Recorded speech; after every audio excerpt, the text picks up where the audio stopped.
अब समय है पिछली चर्चा को आगे बढ़ाने का।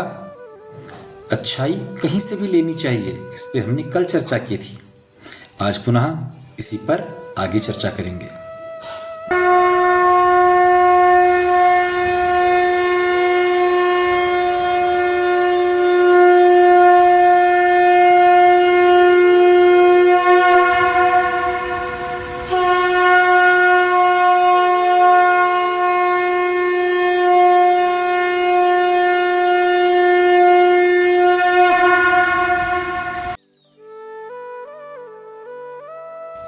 एक यात्रा स्वयं की ओर के आज के इस ज्ञान सत्र में उपस्थित सभी आत्मानुरागी ज्ञानानुरागी बंधुजनों को सादर नमो नारायणाय।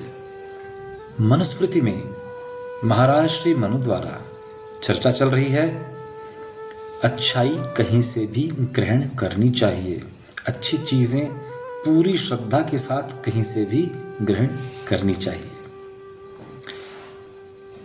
आज का विषय है मनुस्मृति अध्याय 2 श्लोक संख्या 239। महाराज श्री मनु बोल रहे हैं, विषादप्यमृतं ग्राह्यं बालादपि सुभाषितम् अमित्रादपि सद्वृत्तम् अमेध्यादपि कांचनम। अर्थात यदि हमारे सामने विष उपस्थित है और उसका उपयोग औषधि के लिए किया जा सकता है, तो महाराज श्री मनु बोल रहे हैं, विष में से भी यदि औषधीय गुण मिलते हैं तो उसको भी सादर ग्रहण कीजिए। यदि किसी बच्चे के मुख से भी कोई अच्छी बात निकले तो ये सोच के नकारना नहीं कि ये तो बच्चा है। संभव है उसके मुख से कोई ऐसी बात निकले जो हमारे विचार में नहीं आई हो, तो ऐसी अच्छी बातें यदि किसी बच्चे के मुख से निकलें तो उसे ग्रहण कीजिए। आपके सामने आपका शत्रु हो सकता है, परंतु यदि शत्रु का जीवन सच्चरित्र से भरा हो तो ऐसे चरित्रवान शत्रु से उसका सदाचार ग्रहण करना चाहिए।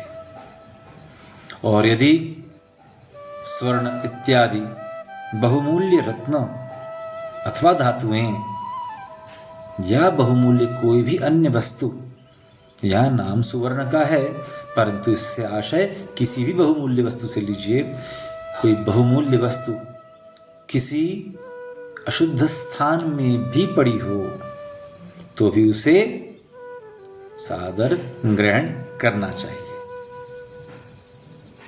दोनों दिन की चर्चा में, कल और आज दोनों दिन की चर्चा में एक बात स्पष्ट है।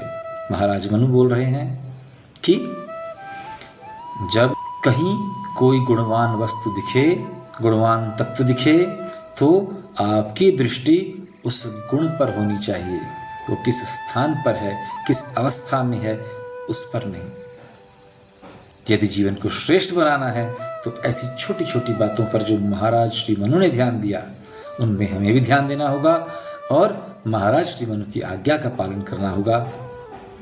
मनु की संतान, मनु की प्रजा, हम मानव ऐसे ही श्रेष्ठ बनेंगे यदि एक घर में पिता की बात सब माने, एक साम्राज्य में राजा की बात सब माने, तो उस परिवार को, उस साम्राज्य को वृद्धि करने से कोई नहीं रोक सकता। ऐसे ही मनुस्मृति, जो कि हमारा सबसे सुंदर पहला संविधान ग्रंथ है, उसके रचयिता महाराज श्री मनु की आज्ञाओं को अपने जीवन में धारण करते रहिए। स्वयं को मानव और मानव से महामानव बनाते रहिए। इसी कामना के साथ पुनः निवेदन करते हैं, यदि चर्चा अच्छी लगे, यदि ज्ञान अच्छा लगा हो तो अपने जीवन में उतारिए, अपने बंधु बांधवों में बांटिए इस ज्ञान को, अन्य मित्रों में इसे शेयर कीजिए, वीडियो को लाइक कीजिए, कमेंट अवश्य कीजिए और चैनल को सब्सक्राइब कीजिए। मिलते हैं अगली ज्ञान चर्चा में, तब तक के लिए सादर नमो नारायणाय।